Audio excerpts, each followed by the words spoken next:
اللہ اس کے رسول کے نزدیک کامیاب وہ ہوگا جو علم کے ساتھ اٹھے گا، جو صالح اعمال لے کر کے جائے گا۔ اور یاد رکھیں ہر چیز کی اپنی جو قیمت ہے وہ اس کے بازار میں لگتی ہے۔ ہمارے ہاں تو دیکھیں لوگ یہ تصور کرتے ہیں کہ اگر ہم حافظ بنا دیں گے تو بچہ کھائے گا کہاں سے، پیے گا کہاں سے، اس کو انجینئر بناتے ہیں۔ انجینئر ہونا چاہیے، ایک حافظ انجینئر نہیں ہو سکتا، تو ایک عالم بن کر کے بھی وہ انجینئر بن سکتا ہے۔ لوگوں کو پتہ ہی نہیں ہے اس کی قیمت کا۔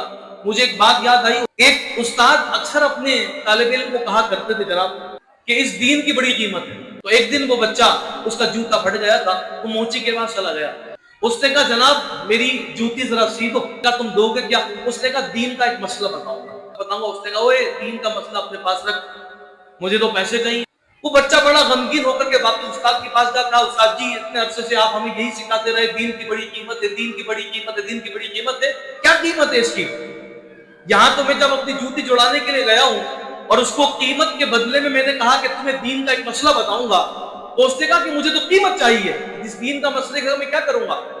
استاد نے کہا بیٹا گھبراؤ نہیں، ایک موتی دیا، ایک بڑا انمول موتی دیا، اور کہا جاؤ جا کے اس کی قیمت ذرا تم سبزی فروش کے پاس لگاؤ۔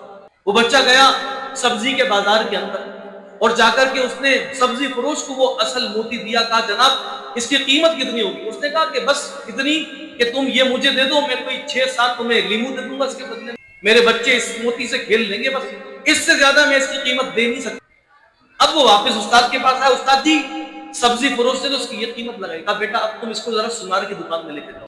جب وہ اسی قیمتی موتی کو سنار کی دکان میں لے کے گیا اور کہا کہ جناب اس کی قیمت کتنی ہے؟ اس نے کہا یہ میں پوری دکان بھی بیچ دوں گا اور میرے پاس جتنا مال دولت ہے وہ سب دے دوں، پھر بھی اس کی قیمت ادا نہیں ہو سکتی۔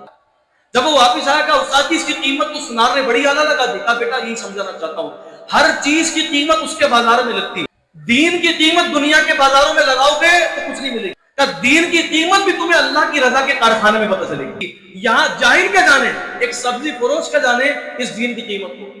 تو ہمارے ہاں تو لوگ اپنے اولاد کے لیے جس فیلڈ کا انتخاب کرتے ہیں تو سب سے پہلے وہ کہتے ہیں کہ ہم نے انجینئر بنانا ہے، ہمیں ڈاکٹر بنانا ہے۔ حالانکہ ایک ڈاکٹر اچھا ڈاکٹر تبھی بن سکتا ہے جب پہلے ایک اچھا انسان ہو، اور ایک اچھا انسان بنانے کے لیے آپ کو کہاں لانا پڑے گا؟ یاد رکھیں قرآن اور دین انسان کو ایک اچھا معاشرے کا حسین فرد بناتے ہیں۔